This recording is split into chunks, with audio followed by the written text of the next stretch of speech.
If you're not using AI on a regular basis, you need to. That's the key, right? Where are big companies at? Are we at we must hire remote or we must be hiring in person? Right? We're not just building a company, we're building a community of people as well. Do you find that universities are an important part of finding talent? That's kind of how we started. You're leading a team of over 200 employees. Are you encouraging your team to leverage AI agents to be more efficient?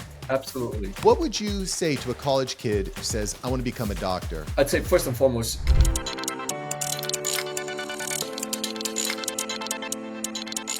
All right, boys and girls, we've got William Chan, CEO and co-founder of a unicorn company, Iodine Software. It's a leading healthcare AI company with over 200 employees and a over $1 billion valuation. William, welcome to the show. thanks, Mark. Glad to be here. Yeah, me as well. William, I'm going to get started here. Why is Austin the best place for a tech company? It's a confluence of a few different things, right? Weather's great, except the summers. You got to skip Austin in the summers. But weather year-round is great. It is a very vibrant city, and it's a city with a lot of people from a lot of different parts of the country coming in, bringing talent to a city and to a state that really accepts and receives them, right? So you got a big university, so you've got a lot of talent that is coming out of the university. You've got a vibrant young life in the city. So you've got a lot of people coming in from outside of Austin, outside of Texas. And then you have very favorable economic conditions, right? You can't really overlook the fact that there is no state income tax. And that really draws a lot of people. And slowly and surely, Austin has built an ecosystem around supporting businesses, supporting people who come in to join those businesses. And so you've really got a flywheel of a lot of benefits, a lot of great things for companies and for the people who want to join those companies. And that's why people like starting companies here. People like bringing their companies over here, even if they started them somewhere else. I mean, you're seeing a lot of San Francisco, Silicon Valley. Jason Calacanis over at the All In podcast, he's moving his thing. It seems like everyone's going to Austin. So I wonder if that's going to be the next Silicon Valley 2.0. Do you think people are starting to move back? What's the trend you're seeing? The trend is that the traffic continues to get worse in Austin. So we're still seeing a net transformation that is coming into Austin. Have you ridden in any of those Waymos, AI powered vehicles yet? I have not. Although, I personally drive might be a hard thing for me to say. I drive a Cybertruck, which has the self-driving capability, and I love it, right? But nowadays, that's a little hard to drive around without somebody not trying to flag you down for an unknown reason. Yeah, so. Kind of a wild point in time. I have friends that have Teslas, and we're like, I didn't really sign up to be harassed at stoplights or punched in the face. Yes, that's right. Is that something that you're concerned about in Austin? Are you concerned that someone's going to walk up to you and punch you in the face while you're in your Cybertruck? No, I'm certainly not concerned about it, right? Although, no, a short answer is I'm not concerned, right? But people will flip you off. That's fair. I live in South Florida, so that's kind of a normal occurrence, whether you're driving a Honda Civic or no, I'm just kidding. Drivers in South Florida are great. Fantastic. You mentioned that one of the reasons that you like Austin is because of the talent coming out of the universities. Do you find that universities are an important part of finding talent, or are you looking elsewhere to find talent for Iodine? That's kind of how we started. When we started, this is pre-COVID, obviously, right? You want to locate yourself in near a vicinity where you're going to be able to find the right talent. And in my world with technology and AI, you want to be able to be closely located to the talent that is either coming out of school or coming out of other companies that have that kind of talent. And so we kind of located in Austin because of that, because of a great computer science department at University of Texas here in Austin, and other large companies, Dell headquartered here, other large companies that were cultivating these programmers, these data scientists that would then be interested in coming to work for a startup. But that's kind of how we thought about it initially. Right? In this day and age, with post-COVID, I think you kind of find your employees, you find your talent anywhere in the country, but there still continues to be a draw. People do like to come to Austin. They either come out of the school or they come to Austin because Austin is just a great place to work, great place to live now. Are the majority of your employees remote or are they in person? Yeah, it's about 50-50. Right, 50% of our employees are here in Austin or the surrounding areas, and then 50% of the employees are around the country. Right, and we will take the talent where we can, And sometimes you find pockets of talent, especially in our world, in our business with healthcare. Right? Healthcare is pretty spread out. It's not necessarily concentrated, obviously. Austin, not historically known as a healthcare hub, although I think there are plans to start changing that. So we try to find our talent wherever we can, especially on the healthcare side. Well, and that seems to be a growing trend. Well, there's two trends. The one is work from anywhere. It increases the amount of talent that you can find. But now the trend is, Jamie Dimon saying, like, if you're not working in the office, you're not putting in the time, then get the hell out kind of deal. So I'm just kind of curious, like, Yep. where are big companies at? Are we at, we must hire remote, or we must be hiring in person? I think, the larger companies probably have a little bit more sway in that. For an organization of our size, we want to make sure we find the talent where we can. At the same time, we also recognize, to Jamie Dimon's point, right, there is a benefit. There are significant benefits for teams working together in person, for people meeting together, because there's a cross-pollination of ideas, cross-pollination of just things that you're doing, and then also just the interaction, a community, right? We're not just building a company, we're building a community of people as well. People with a like mind, people with a like mission, trying to solve the same thing, to drive the goals of the company, to solve the problems for the customers. And so I think it's important for these people. You don't have to do it every day, but you should want to be able to come together on a regular basis to connect with each other, connect on the issues that drive your mission, but also connect just on a personal level. So we try to encourage that. It is very difficult to connect with people on that level remotely. Well, the other problem I'm sure you have is someone's working remotely. How many companies are they working for? Right? Is that a concern of you? So the CEO of a $1 billion plus company, over 200 employees, I'd be concerned that these people are getting. It is a concern, right? It is a concern. I leave it to my team members, my managers, to make sure that they are ensuring that people are doing the right level of productivity, making sure that they are delivering on the objectives or the goals that have been set forth before them. And I think at the end of the day, right, while we don't want somebody working for multiple companies, more importantly, we want them to be able to deliver on the objectives that we've set out for, right? If somebody can do the work in 2 hours that somebody else would do in 10, I think I'd still want to keep that person on board, right? Although I think that hardly ever happens. So you can probably pretty quickly figure out if somebody is doing 2 or 3 different jobs. It kind of, that idea of here's the goal, get there as fast as you can, I think is really an interesting point. I had Chris Do on the podcast about 1.5 years ago, and he had mentioned that he works very fast. And sometimes customers would go to him and say, hey, you got this to me the next day. Why am I paying you so much? And he said, well, I can charge, I could give it to you next week and charge you more. Right. What do you prefer? Yeah. It seems like speed kills there. And well, that's the other thing that I think is really impacting the world, especially remotely, is this idea of AI agents making us much more efficient. You're leading a team of over 200 employees. Are you encouraging your team to leverage AI agents to be more efficient? Well, AI in general, right? AI agents, AI coding, AI for content generation, AI for ideas generation. I think we've kind of evolved our thinking in terms of what we're doing for AI, right? And I have 2 fronts in my organization. One, we are generating results for AI to hand off and make predictions in a healthcare setting. That's our product. Internally, we're also using AI to help, write code faster. We're using AI to generate content. We're using AI to generate ideas faster, right? So I think AI is permeating all facets of my organization, not just the output and not just the work product, but also internally how we process and how we work as an organization.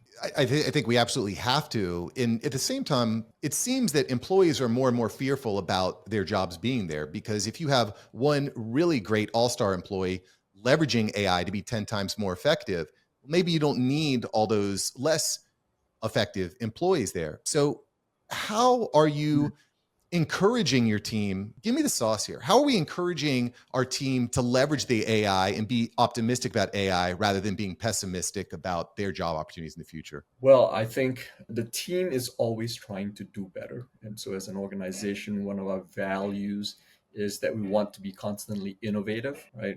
We're a technology company, so if you're not innovative, you kind of die on the vine there. And so everyone who comes into this organization is looking for ways to deliver innovation and also to be innovative in the work that they are doing.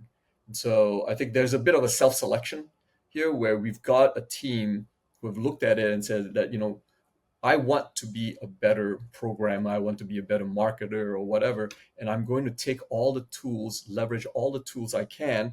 I'm going to work with my teammates, see what they're doing so I can get better just like they're getting better. So in a lot of ways, we've kind of self-selected our way into a team or a group of people that are very much focused on innovation and advancement, and they see AI as kind of that next step. To the ones who are concerned about that, and I certainly can see some concern around that, I think it's a change in the job description.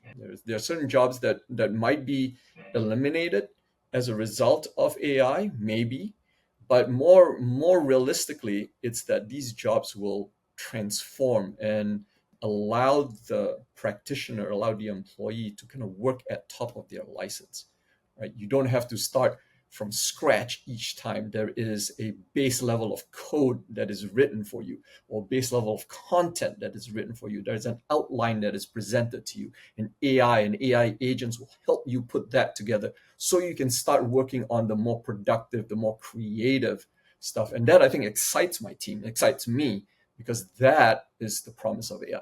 I mean, my wife was kind of frustrated with me this weekend because ChatGPT just released their new image generation capabilities. Unbelievable. Have you played with it yet? Not the most recent version, no. But I've played with it in the past, yeah. It's unbelievable. One of the cool things that it can do is I took a picture of a room in our home, it said remove all of the furniture, bloop, removed it. It was about 90% close to what my room looked like. And I said, okay, my wife, Joanna, send me a picture of some furniture you like. And I said, let's put that furniture in there. And it looked amazing. She was blown away. Wow. Blown away. Simple example there. And honestly, I was talking to my team. I have a small marketing agency. We've got about 10 team members. I basically said, hey, y'all, if you're not using AI on a regular basis, you need to. And I'm going to buy, here's all the software, use it, and here's some extra spending cash for your time. Just make me interesting stuff for clients, and then we'll pick out the top 10%. That's right. That's the key, right? AI is helping us jumpstart our thinking. It's helping us jumpstart creativity. Like you said in that example that you said about your wife in that room, you're very quickly visualizing things that were in the past just ideas in your head. You couldn't quite visualize it. You couldn't quite put it on paper. AI is helping you put that on paper, put that on a screen a lot faster than anyone would have been able to do it. I think that the same thing is with business problems. AI is helping us understand business problems a lot faster and finding ways to solve these business problems, creative ways to address issues, creative ways to communicate issues. So I push my team, whether it's how we write code or whether it's how we manage finances or analyze finances. Maybe managing finances, you still want to leave to the humans, but analyzing the finances, right? Let's use AI. Don't take the human out of the loop, but use AI to build out that base, build out the foundation so that you can very quickly get to the things that you want to do, get to the things that you're actually excited to do that will drive you to that next level. 100% on board there. I find that AI makes a beginner proficient and it makes an expert efficient. That's where I want to be. I want to be in the expert efficient. And by the way, just from a creative standpoint, I mean, my team can pump out hundreds of pieces of creative work for running ads almost instantly. And it just makes A/B testing and testing ads 10 times more effective. Anyway, that's something I'm excited about now. I have another quick question here before I let you go. And of course, y'all, you can go to William Chan on LinkedIn. I'll post a link below, and definitely follow the website over there at iodinesoftware.com. Iodinesoftware.com. That's the place. William, so basically what your software does, it helps hospitals become more effective with the billing and invoicing, finding the lost cash, right? That's right. So client acquisition strategy here, give it to me. I'm up in Tampa. I'm looking at buying a place up in Central Florida and pretty close to Austin too, by the way, just a quick plane ride. Anyway, I'm looking at buying a place in Tampa, and I'm noticing as we drive through the area, hospital, they are building hospitals like crazy. Every single one of these hospitals needs to have the Iodine software in Absolutely. place. How are you going to sell them? How are you getting Iodine Software into these new hospitals? Right, right. So that, there's a saying in healthcare, right? No money, no mission, right? Hospitals historically have run on pretty low margins, but they are delivering a greater good.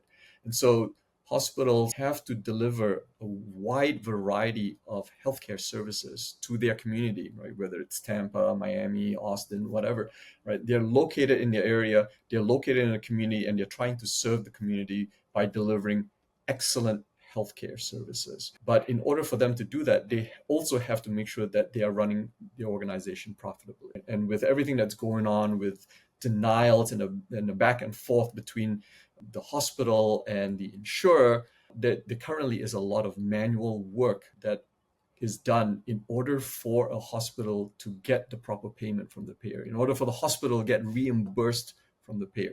And guess what? A lot of that work, 80% or more of that work from a hospital's perspective, is done manually. And so when you just talked about agents just a moment ago, right? Imagine those are the agents that are doing it. Unfortunately, those agents are all human. And you know, humans, humans have a cost. Humans take a lot of time. But we're not saying that we want to take the human out of the loop. We're saying, hey, what are all the administrative things that you need to do in order for you to get to the reimbursement, that you could use AI to help you, that you could automate using AI, that you could use an AI bot or an AI agent to get all the information so that you're ready and you're 100% ready to get that reimbursement back from the insurer, from the payer.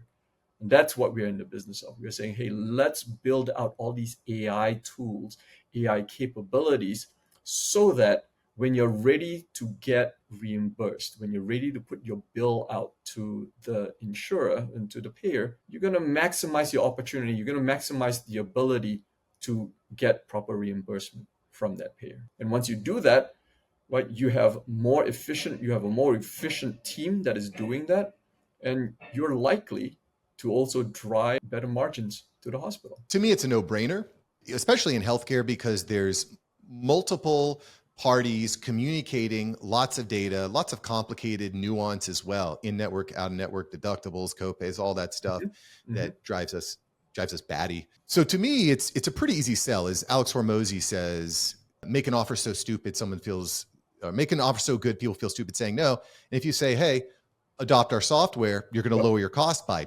50%. It becomes an easy sell. So what is Iodine's customer acquisition software for these new, what is Iodine's customer acquisition strategy to get into these new hospitals? Are we boots on ground? Are we board meetings? Are we DMing? How are we actually closing those sales and getting in? It's an enterprise sale, right? You're selling to a hospital, which is an enterprise. And the value proposition with hospitals, like I said, they have to exist. They currently exist on pretty low margins. And so anything that you go and put in front of a CFO has to have a return on investment. It should have a return on investment that is probably very quick, under a year, if not 90 days. So the value that Iodine will pitch, will present to a CFO, is that you will be able to get a return on your investment in the Iodine software within a certain amount of time. And it's going to be a substantial 5 to 8 to 10 times return on your investment of the software.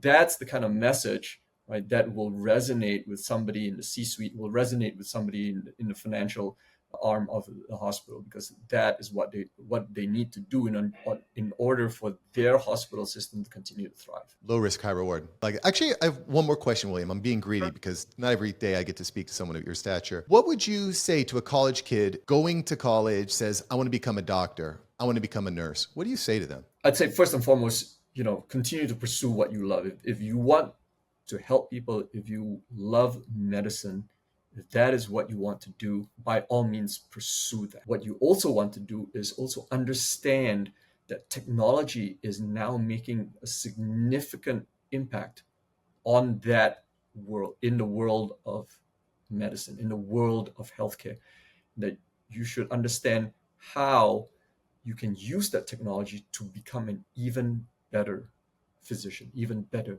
nurse, right? There are things that AI is going to be doing that are going to help identify diseases, evaluate, a condition that a patient may have, doesn't take away the practitioner, doesn't take away the expert, but it can certainly provide a lot more insights, a lot more perspectives on how they can view a patient in a more holistic manner. And because AI is absorbing and synthesizing and summarizing so much data, it can give you perspectives that you might have missed as an individual, because our brains are somewhat finite.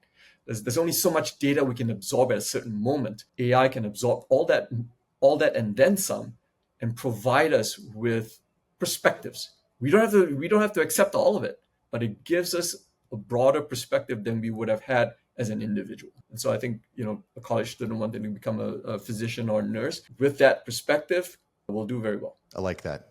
And I think that applies to just about every industry, quite frankly. That probably is true too. Yeah. I won't hire someone that's not leveraging AI right now. You can't. You can't. I agree with you. Everyone has to be leveraging AI. I think the key here is to understand the limitations of AI, understand its benefits, be aware of its limitations, and make sure you're not inadvertently doing things that are just going to take advantage of things that AI doesn't do well, but always be on the lookout for how AI can transform a lot of the work that you're doing so that you can rise up to that next level. Well said. Well said. William, thank you for joining the show here today. All right. Thank you, Mike.